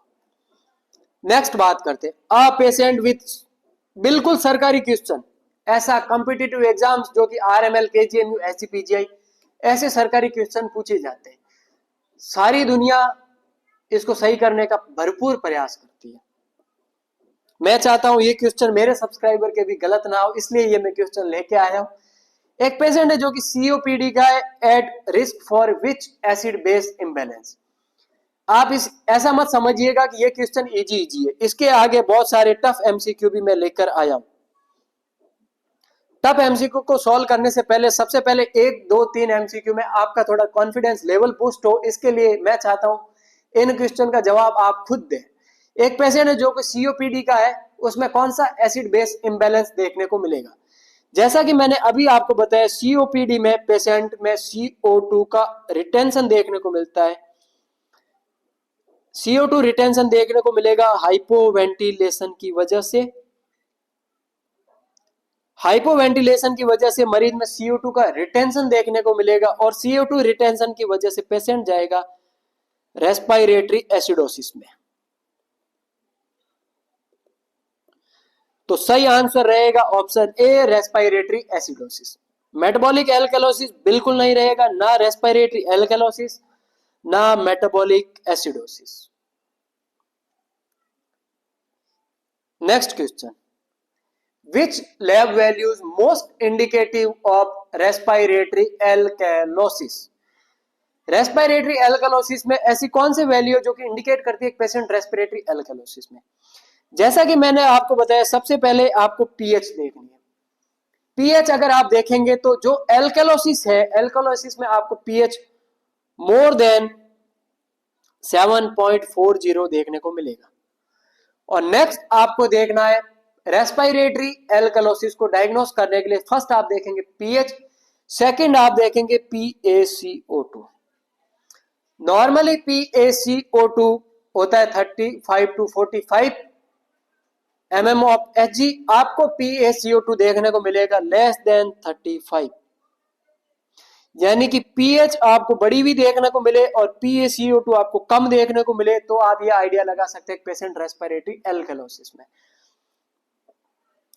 बात करते हैं इन कंडीशन की। ऑप्शन ए, एक पेशेंट है जिसकी पीएच है 7.28 और PaCO2 है 50। अगर पीएच कम है, PaCO2 ज्यादा है, it means patient respiratory acidosis में। और यहां पर मरीज पूछ रहा है रेस्पिरेटरी एल्कलोसिस, तो ऑप्शन ए को एलिमिनेट कर दीजिए। नेक्स्ट ऑप्शन डी, पीएच है 7.32। मैंने आप बताया पीएच होनी चाहिए 7.40 से ज्यादा। अगर पीएच 7.32 है, इट मींस पेशेंट एसिडोसिस में है, तो पेशेंट है एसिडोसिस में, यही आपका ऑप्शन नहीं रहेगा। नेक्स्ट बात करते हैं, पीएच है 7.50 और बाइकार्ब है 30। मैंने आपको बताया सबसे पहले आपको देखना है पीएच, पीएच है 7.50, इट मींस पेशेंट तो है एल्कलोसिस में। नेक्स्ट आपको देखनी है PaCO2, और यहाँ पे PaCO2 ना देकर के सीधी बाइकार्ब की वैल्यू दे दी है 30। अगर बाइकार्ब बढ़ा हुआ है, इट मींस ये कंडीशन है मेटाबॉलिक एल्कलोसिस, और यहां पर कंडीशन पूछा है रेस्पिरेटरी एल्कलोसिस, तो ये ऑप्शन भी आपका नहीं रहेगा। नेक्स्ट ऑप्शन देखते हैं, ऑप्शन बी, पीएच है 7.48, पीएच 7.48 है, इट मींस पेशेंट एसिडोसिस में। पीएच 7.48 है, इट मींस पेशेंट एल्कलोसिस में। नेक्स्ट आपको देखना है PaCO2। मैंने बताया PaCO2 आपकी 35 से कम होगी, यहाँ पे पीएच देखने को मिल रही है 30, इट मींस पेशेंट है रेस्पिरेटरी एल्कलोसिस में। और क्वेश्चन यही पूछा जा रहा है कौन सी मोस्ट इंडिकेटिव फाइंडिंग है रेस्पिरेटरी एल्कलोसिस की, तो सही आंसर आपका जाएगा ऑप्शन बी। सही answer is option B. Simple सा फंडा है, रेस्पिरेटरी अगर आपको देखना है तो सबसे पहले एसिडोसिस या एल्कलोसिस को आप पता लगा लो पीएच देख के। उसके बाद अगर रेस्पिरेटरी कंपोनेंट देखना है तो आप PaCO2 देख लो। अगर मेटाबॉलिक कंपोनेंट देखना है तो आप बाइकार्ब देख लो। 3 चीजें आपको फॉलो करनी है, और एक भी क्वेश्चन ऐसा नहीं जो आप गलत कर लो। मैं चाहता तो इसकी थ्योरी इतनी एडवांस लेवल की बताता कि नहीं ऐसे कंपनसेट करेगा, ऐसे अनकंपनसेट करेगा। आखिरकार आपको बनना है नर्सिंग ऑफिसर। आप ज्यादा थ्योरी रट के चीजें एडवांस लेवल की समझ के आप वो एमसीक्यू सॉल्व नहीं कर पाएंगे जो आज के टाइम का एग्जाम पूछ रहा है। आपकी स्ट्रेटजी होने चाहिए एग्जाम ओरिएंटेड स्ट्रेटजी, यानी कि जैसा एग्जाम पूछ रहा है वैसा आप सोचो। मैं ऑल इंडिया थर्ड रैंकर इसी वजह से बना है कि मुझे उतना ही पता है जितना एग्जाम में आता है।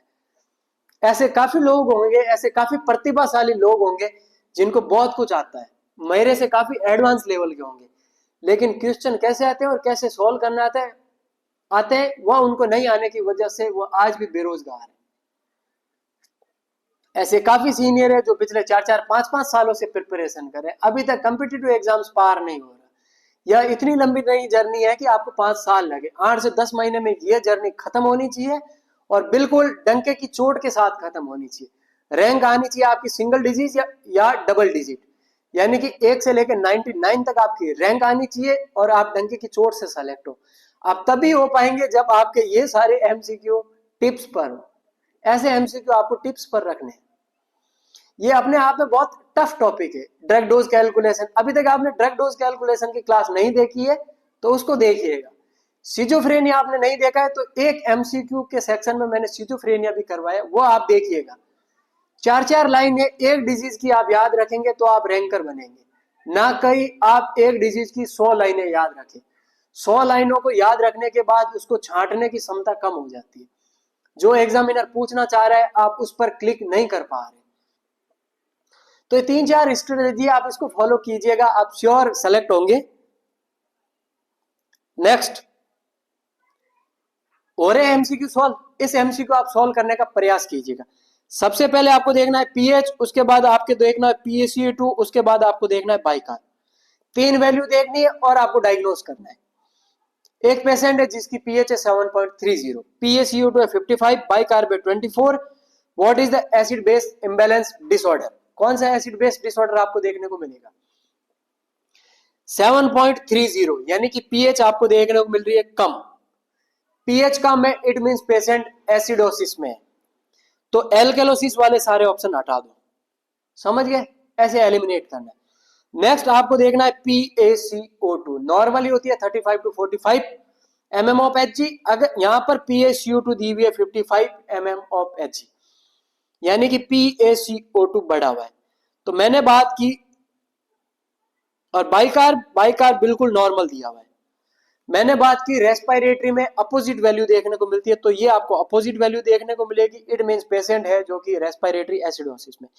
सही आंसर जाएगा ऑप्शन बी, ना option A. Option B respiratory acidosis. इतनी सी कैलकुलेशन में आप पिछले 10 दिन से परेशान हो रहे हैं। मैं हर क्लास में कमेंट देख रहा हूं, कमेंट में एक ही option, sir acid base balance, sir acid base imbalance. इतना टफ नहीं है जितना टफ आपके दिमाग की मानसिकता ने इसको बनाया है। आप बिल्कुल 1 घंटा मुझे कोई भी टॉपिक आप लाके दीजिए और मुझे 1 घंटे की क्लास आप मेरी देखिए, पूरा 1 घंटे। 1 घंटे की क्लास के बाद आप ये पाएंगे कि ये टॉपिक सबसे इजी है, क्योंकि मैं उस टॉपिक को इतनी कला से पढ़ा सकता हूं जितनी कला से आपको समझ में आ जाए। बात करते हैं नेक्स्ट एमसीक्यू के बारे में। नेक्स्ट एमसीक्यू ये पूछ रहा है, which of the following ABG value indicate fully compensated metabolic acidosis? ऐसी कौन सी कंडीशन है जो कि इंडिकेट कर रही है मेटाबॉलिक एसिडोसिस में? क्या पीएच 7.38, पीएसयू2 28 या बाइकार्ब 18, या पीएच 7.45, पीएसयू2 50 या बाइकार्ब 30, या पीएच 7.50, पीएसयू2 30 या बाइकार्ब 24, पीएच 7.30, पीएसयू2 60 या बाइकार्ब 24? आराम से क्वेश्चन का आंसर देने की कोशिश कीजिएगा। मैं आपको 1 मिनट का समय देता हूं, 1 मिनट में आपको मुझे इसका आंसर चाहिए।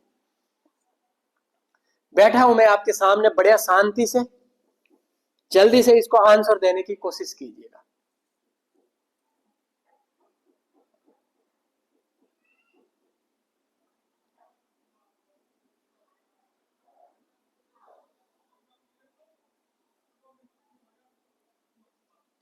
जल्दी से आंसर देने की कोशिश कीजिएगा।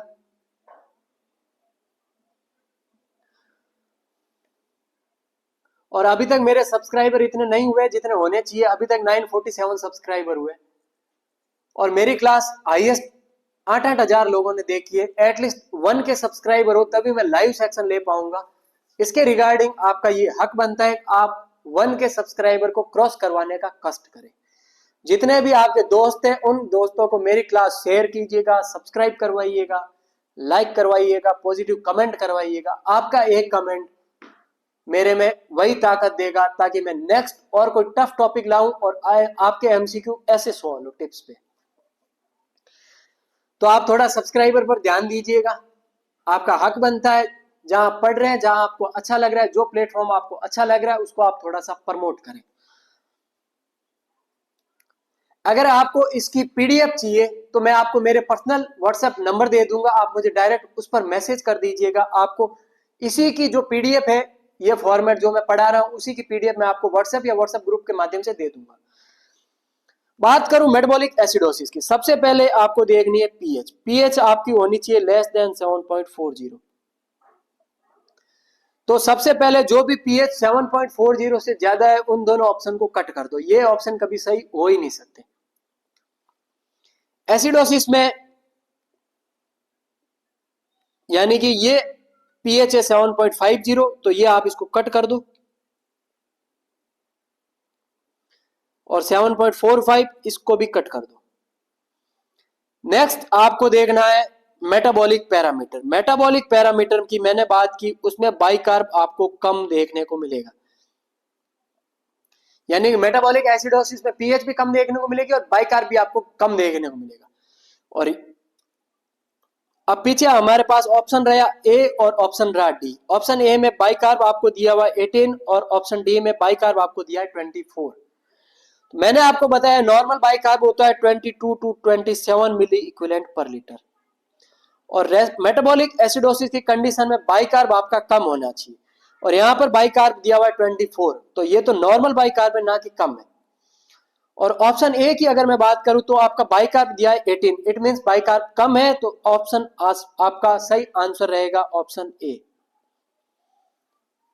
और जैसा कि मैंने बताया फुली कंपनसेटेड, अगर तीनों वैल्यू एबनॉर्मल हो इट मींस पीसी यानी कि पार्शियली कंपनसेटेड। अगर पीएच नॉर्मल आ जाए it means patient fully compensated है।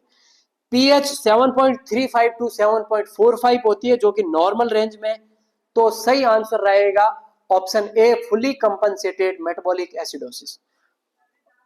सही आंसर ऑप्शन ए। इतना सा एमसीक्यू है, माना कि ये सारे टफ पैरामीटर दिए हुए, आपको किसी भी पैरामीटर पे फोकस नहीं करना है, आपको सिंपल सा पता लगाना है पेशेंट एसिडोसिस में या एल्कलोसिस में।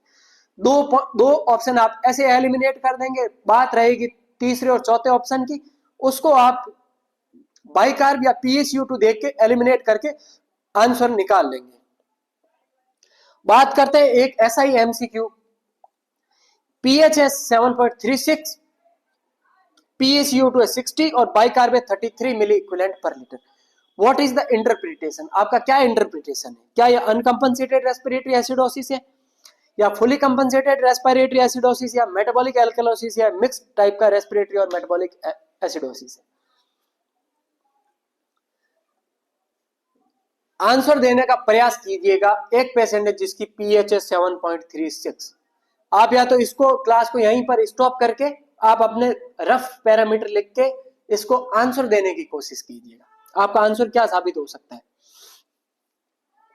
सबसे पहले आपको देखनी है पीएच। आपने पीएच देखी, पेशेंट की पीएच है 7.36, यानी कि 7.40 से कम है, इट मींस पेशेंट एसिडोसिस में। नेक्स्ट आपको देखना है PaCO2। PaCO2 नॉर्मली 35 टू 45 होता है, यहाँ पे आपको दिख रहा है 60, इट मींस PaCO2 बढ़ा हुआ है, इट मींस पेशेंट है जो रेस्पिरेटरी एसिडोसिस में। और मैंने बताया अगर किसी कंडीशन में पीएच नॉर्मल आ जाए 7.35 टू 7.45 देखने को मिले, तो वह कंडीशन होगी फुली कंपनसेशन या कंपनसेटेड रेस्पिरेटरी एसिडोसिस की। तो क्या ये अनकंपनसेशन है? अनकंपनसेशन ये कंडीशन नहीं है। फुली कंपनसेटेड रेस्पिरेटरी एसिडोसिस सही आंसर रहेगा ऑप्शन बी। मेटाबॉलिक एल्कलोसिस बिल्कुल नहीं, mixed respiratory and metabolic acidosis बिल्कुल भी नहीं। यह कंडीशन है fully compensated respiratory acidosis, option जाएगा आंसर बी।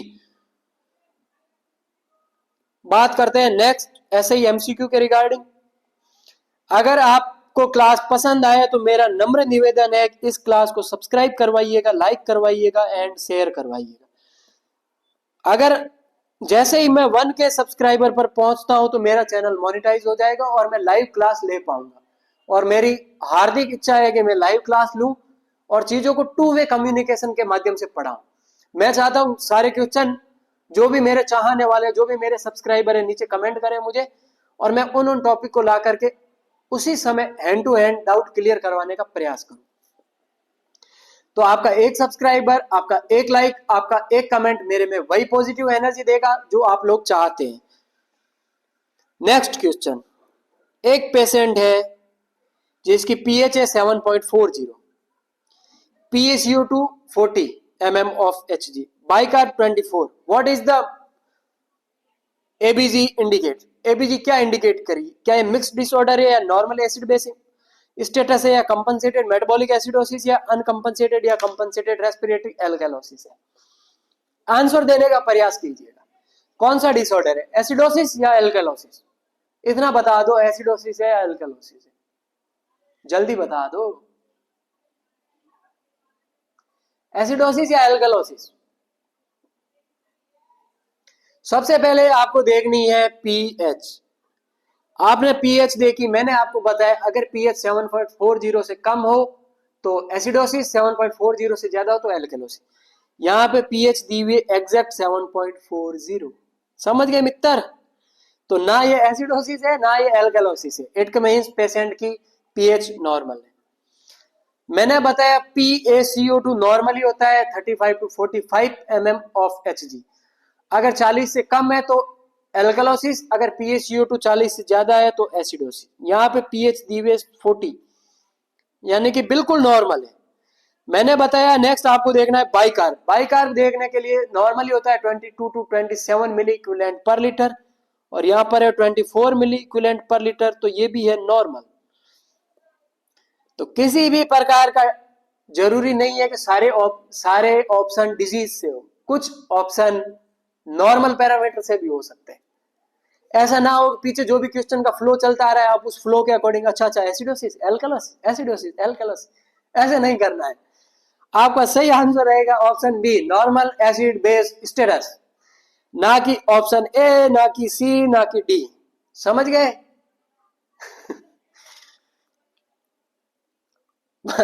बात करता हूं नेक्स्ट ऑप्शन की, नेक्स्ट क्वेश्चन की। एक पेशेंट है जिसकी पीएच है 7.20, PaCO2 है 60, बाइकार्ब है 26, व्हाट इज द इंटरप्रिटेशन? आपका क्या इंटरप्रिटेशन है? जैसा कि मैंने अभी बताया, सबसे पहले आपको देखनी है पीएच है 7.20, इट मींस पीएच कम है यानी कि पेशेंट एसिडोसिस में। नेक्स्ट आपको देखना है PaCO2 आपको बढ़ा हुआ है, it means patient respiratory acidosis में। तो मेटाबॉलिक एसिडोसिस भी हटा दो, मिक्स्ड एसिडोसिस भी हटा दो। बात रही क्या ये अनकंपनसेटेड है या कंपनसेटेड है? कंपनसेटेड कब होती? तब पीएच नॉर्मल लेवल में होती, यानी कि पीएच अगर 7.35 टू 7.45 होती तो वह कंपनसेटेड होती। यहां पर पीएच की वैल्यू दी है 7.20, तो आपका आंसर ऑप्शन डी नहीं रहेगा, यानी कि कंपनसेटेड नहीं है। मैंने बात की थी अनकंपनसेशन की। अनकंपनसेटेड में ऐसा होता है कि अगर पीएच एबनॉर्मल है और अगर कोई एक वैल्यू और एबनॉर्मल है तो वह कंडीशन अनकंपनसेटेड है। यहां पर पीएच एबनॉर्मल है और PaCO2 एबनॉर्मल है और बाइकार्ब बिल्कुल नॉर्मल है। तो अगर दोनों में से एक वैल्यू और एबनॉर्मल है तो वह कंडीशन जाएगी अनकंपनसेटेड रेस्पिरेटरी एसिडोसिस। तो सही आंसर रहेगा आंसर ए, सही option answer A, uncompensated respiratory acidosis. बात करते हैं नेक्स्ट एमसीक्यू की। एक पीएच है जिसकी पीएच है 7.44, यानी कि इसमें पीएच ज्यादा है। उसके बाद हमने बाइकार्ब देखना है, बाइकार्ब उसका कम है। नहीं, उसके बाद हमें PaCO2 देखना है, PaCO2 उसका 28 है, यानी कि PaCO2 35 to 45 होता है जो कि कम है। बाइकार्ब भी आपका कम है। बात करते हैं कौन सा एक्यूरेट इंटरप्रिटेशन है। हमने मरीज की पीएच देखी, पीएच ज्यादा है, इट मींस पेशेंट एल्कलोसिस में। पेशेंट का PaCO2 देखा, अगर दोनों वैल्यू अपोजिशन में हो तो it means patient respiratory alkalosis में। तो आपका आंसर हो गया रेस्पिरेटरी एल्कलोसिस। तो मिक्स्ड डिसऑर्डर भी हटा दो, respiratory metabolic acidosis with respiratory compensation, क्या ये भी हो सकता है? आगे बात करते हैं नेक्स्ट 3 MCQ की, 3 ऑप्शन की। पूछना चाह रहा है क्या यह अनकंपनसेटेड है या क्या यह फुली कंपनसेटेड रेस्पिरेटरी एल्कलोसिस या metabolic acidosis with respiratory compensate. तो ये मेटाबॉलिक एसिडोसिस ना होकर के ये रेस्पिरेटरी एल्कलोसिस की कंडीशन है, तो ऑप्शन सी भी हटा दो। नेक्स्ट बात करते हैं क्या ये अनकंपनसेटेड रेस्पिरेटरी एल्कलोसिस है या फुली कंपनसेटेड है। मैंने बताया अगर पीएच नॉर्मल आ जाए 7.35 टू 7.45 के बीच में हो तो पीएच नॉर्मल मानी जाएगी और उच्च पीएच में फुली कंपनसेशन देखने को मिलेगा। और अनकंपनसेटेड में मैं बताया कि अगर पीएच एबनॉर्मल या कोई एक वैल्यू और एबनॉर्मल है तो वह कंडीशन अनकंपनसेटेड है। तो सही आंसर रहेगा आपका फुली कंपनसेटेड रेस्पिरेटरी एल्कलोसिस, ना कि अनकंपनसेटेड। ऑप्शन रहेगा B, fully compensated respiratory alkalosis. बात करते हैं नेक्स्ट और लास्ट एमसीक्यू की। मैं चाहता हूं ये नेक्स्ट और लास्ट एमसीक्यू बिल्कुल इजी एमसीक्यू है, ये आप मुझे नीचे कमेंट सेक्शन में कमेंट कर दीजिएगा। इसका फायदा ये होगा कि मैं ये पता लगा पाऊंगा कि एक्चुअल ऑडियंस कितनी है जो कि स्टार्टिंग से लेकर लास्ट तक मेरी ये क्लास देखी है, सीखी है और समझी है। इस क्लास के पीछे, इस शॉर्ट समरी के पीछे मेरे 6 से 8 घंटे की मेहनत है। तो मैं यह देखना चाहता हूं मेरे ऐसे कितनी ऑडियंस है, जो कि ऐसे कितने स्टूडेंट या ऐसे कितने चाहने वाले हैं जिन्होंने पूरे ए से लेके जेड तक मेरी क्लास को देखा है और उस क्लास को समझा है और उस आधार पर इस क्वेश्चन का जवाब देने का प्रयास किया है। चाहे आपका आंसर गलत हो या सही हो, मेरी आपके हाथ जोड़ के रिक्वेस्ट रहेगी कि आप इसका आंसर नीचे कमेंट बॉक्स में दें। एबीजी में पीएच है 7.50, PaCO2 है 40, बाइकार्ब है 32 milliequivalent per litre. What is the diagnosis? Metabolic alkalosis, respiratory alkalosis, mixed alkalosis या अनकंपनसेटेड मेटाबॉलिक एल्कलोसिस। मेरी हार्दिक इच्छा है कि आप इसका आंसर नीचे कमेंट बॉक्स में दें और मैं चाहता हूं कितने स्टूडेंट इसका आंसर दे पाते हैं और मैं यह पता लगाना चाहता हूं कि कितने स्टूडेंट स्टार्टिंग से लेकर लास्ट तक इस क्लास को देखा है। तो ये थी मेरी आज की क्लास। उम्मीद करता हूं मेरी आज की क्लास बेहद आपको पसंद आई होगी। अगर आपको इसकी पीडीएफ चाहिए, जो भी मैंने क्लास ली है, जो भी एमसीक्यू में लाया हूं, इसकी पीडीएफ प्राप्त करने के लिए आप मुझे व्हाट्सएप पे मैसेज कर दें।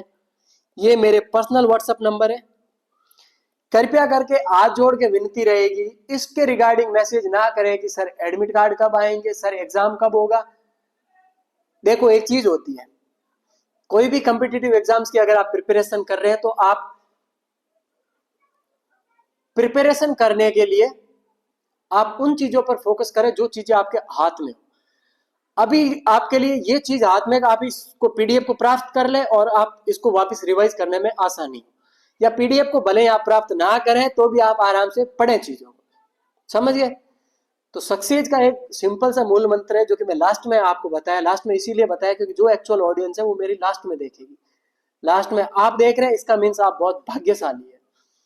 आप उन्हीं चीजों पर फोकस करें जो चीजें आपके हाथ में है। आपके अभी हाथ में आपकी प्रिपरेशन है, ना कि आपके हाथ में 80-20 को रिमूव करवाना, ना आपके हाथ में एडमिट कार्ड निकलवाना, ना आपके हाथ में एग्जाम सिटी लॉन्च करवाना, एग्जाम सेंटर लॉन्च करवाना, एग्जाम कब होगा, डेट, ये चीजें आपके हाथ में नहीं है। आपके हाथ में एक पेन और एक कॉपी और एक किताब, और उन पे आप फोकस कीजिएगा। यकीन मानो मेरे दोस्त, नेक्स्ट टाइम गूगल पे नाम आपका होगा। आप गूगल पे सर्च कर दीजिएगा नर्सिंग ऑफिसर RML एयर 3, ऐसा कुछ, मैं दिख जाऊंगा आपको वहीं पे भी। तो मैं चाहता हूं आप मेरी चीजों, मेरी क्लासों से समझे, बिल्कुल मोटिवेटेड रहे। आप मेरे सब्सक्राइबर है, मैं चाहता हूं मेरे सब्सक्राइबर हर जगह सेलेक्ट हो। जैसे आपका मास्टर हर इंस्टीट्यूट में सेलेक्ट हुआ है, वैसे आप मेरे सब्सक्राइबर हर इंस्टीट्यूट में सेलेक्ट हो। अगर आप इसकी पीडीएफ प्राप्त करना चाहते हैं तो मुझे सिंपल सा एक मैसेज डाल दीजिएगा, मैं आपको मेरे ग्रुप में ऐड कर दूंगा और वहां पे आपको पीडीएफ भेज दूंगा।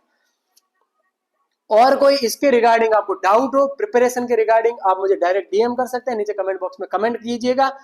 उम्मीद करता हूं मेरी क्लास आपको बेहद पसंद आई होगी। थैंक यू सो मच, और चैनल को सब्सक्राइब, लाइक, शेयर करना ना भूलें। मैं चाहता हूं जल्दी से जल्दी मेरे 1K सब्सक्राइबर कंप्लीट हो जाए, जैसा कि सारे इच्छा रखते हैं, और मैं भी एक ऐसी स्वर्णिम इच्छा रखता हूं। Thank you so much again and again.